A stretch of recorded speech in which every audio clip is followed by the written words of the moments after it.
I'm human, but I'm comfortable with me. I'm capable, got everything that I need. I'm focused in, I'm living out my dreams.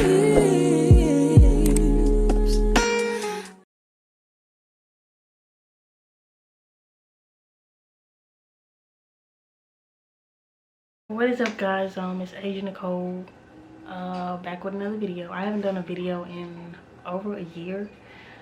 I don't want to do a long drawn out intro. As you guys seen in the beginning, I did put a disclaimer in the beginning. I will not be stating any names in this video. I do want to preference and say, if you hear my son in the background, he is in his room playing. So yeah, I just wanted to say that. Also, I would like to say that this video it's really not for me. Normally when I do videos, it's mainly for me. I want this video to be for you guys, to let you guys know that if you have been through something like this, I totally understand. You're not alone, and I'm here with you. You're not by yourself.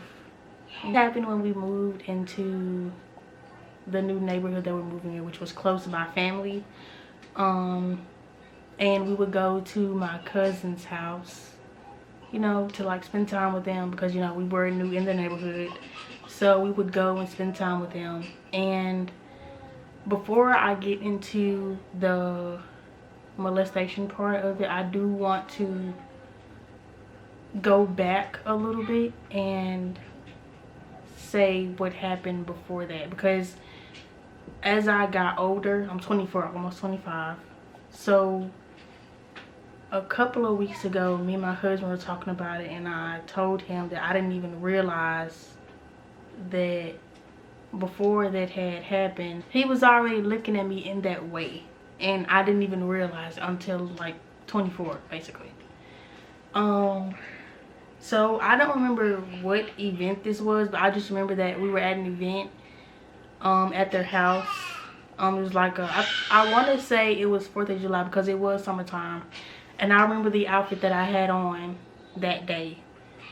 I had on like a tank top, and it was like colorful, and it had like the little rhinestones on it, and I had on some capris with some sandals. And we were in the house, and we were all sitting there. I will never forget, we were watching baseball. Every single time something happened between me and him, well, those 2 times that something happened, baseball was on. I don't know why, but it was always on. And that particular day, we were sitting there, we were all watching baseball, and everybody had left, and it was just me, his son, and he was sitting at the computer desk. And at first, I was thinking, you know, I should get up and leave, but I was just waiting on my sister, either one of my sisters to come back. So I was just sitting there waiting on them. So he started talking, and I didn't know he was talking to me at first, because he was looking at me, like I could see him from my peripheral vision, and he was looking at me, and he was saying, you know, you still my baby, right? And I'm like, is he talking to me? Like, I just shrugged it off. Like, I didn't think he was talking to me. I thought he was talking to his son. So I was just like, let me just leave it alone. He may not be talking to me. So I just shrugged it off. So, and like, he said it like 2 times.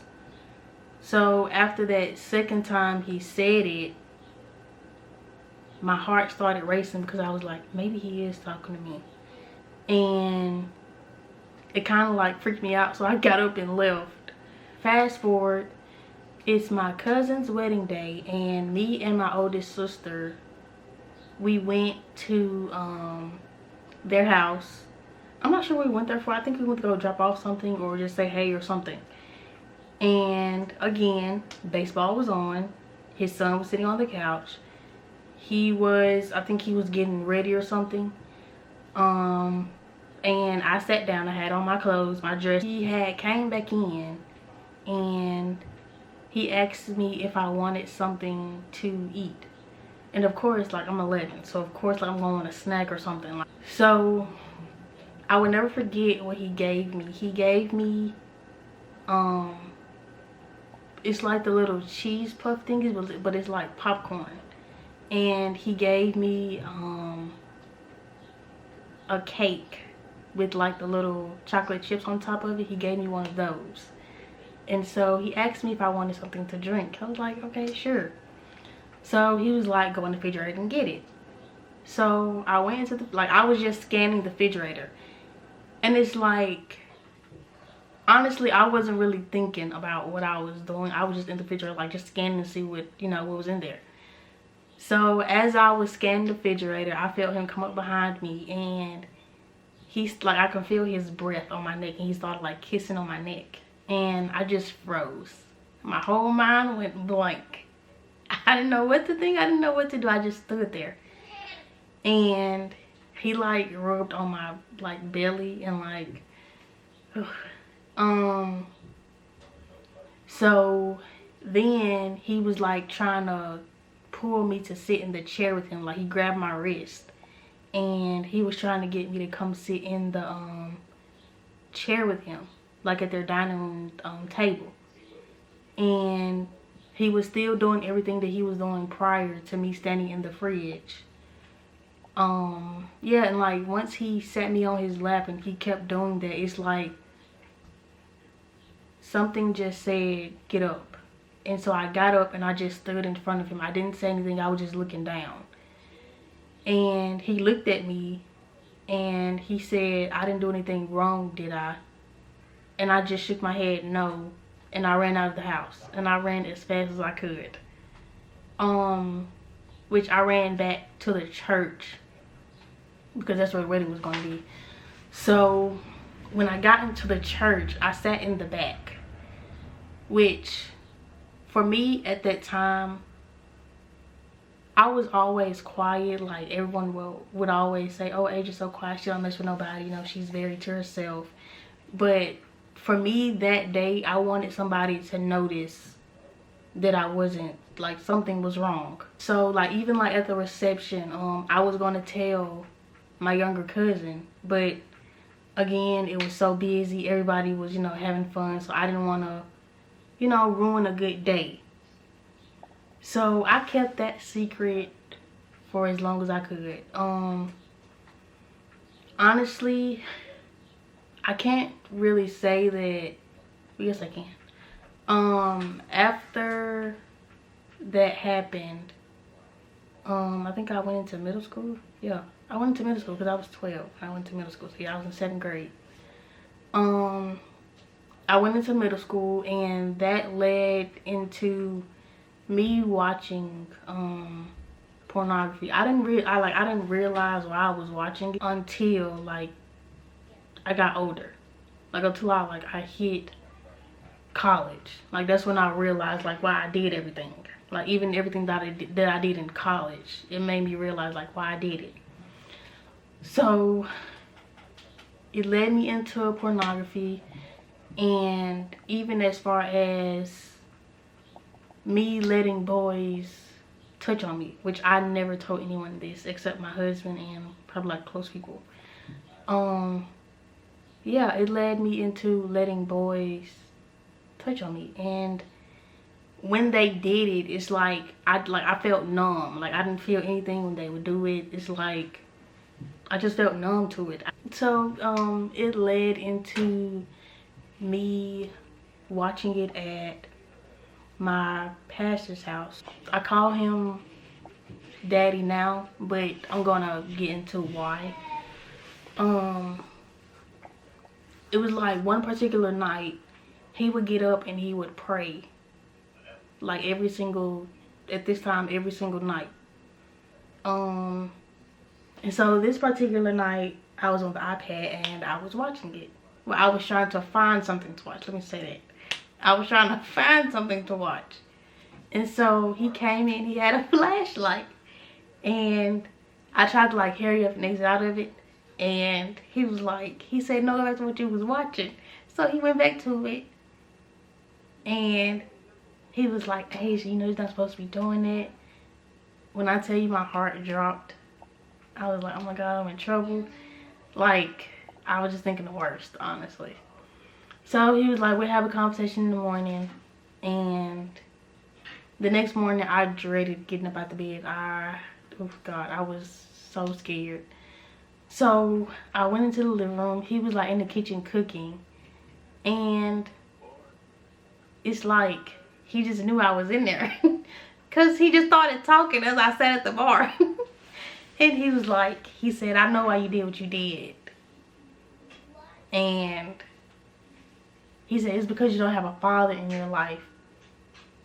And it's like, now that I'm really thinking about it, that probably played a part into it too. Because I had just found out that my dad wasn't my real dad. So, yeah, that probably played a part in it too. But the real reason was because I was touched on at 11. So he was like, you know, you're doing that because you don't have a father in life. And, you know, once my mom and my stepdad got there, they talked about it, you know. My spiritual daddy, they called me in the room, and, you know, they talked to me. Well, he mostly did all the talking. And he told me that I couldn't have social media for 2 years. And yeah, like he talked to me. And I think what made me respect him more was the fact that, you know, he talked to me and like he actually heard me out, which I really didn't say much. I don't think about it. Because I mean, it's like I was holding in this big secret, and it's like I couldn't tell anybody. So after that, I got on social media for 2 years. So fast forward, I'm a senior in high school. Right before I got off the bus, I just burst out crying. And I didn't even know why. Yeah, like I had a full meltdown on the bus. I didn't like scream or anything. Like I was just like hysterically crying. Yeah, I was in like my last period of class, and I started crying again. And so it hit me like while I was crying. So I remember I had told one of the girls who were in my class, because we were in yearbook. And I remember I told her, and she was like, you may need to go talk to the guidance counselor. I don't remember her name at all. But yeah, she was like, you may need to go talk to her. And so I went and talked to her, and she was like, you can tell your mom. And I was like, I'm not doing that. Like, no. She's not going to believe me. I don't know if she's going to believe me.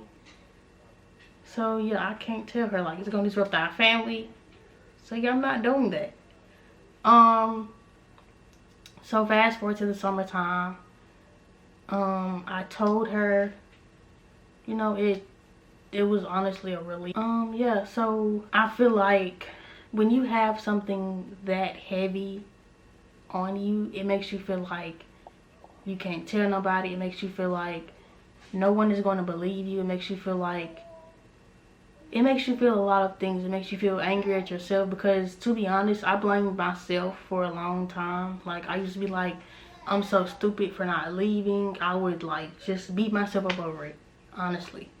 And I would literally cry about it to myself, because I would be like, why didn't I leave, or why didn't I go with my sister? As that saying goes, God makes no mistakes. Like, God already knew our life before we were even here.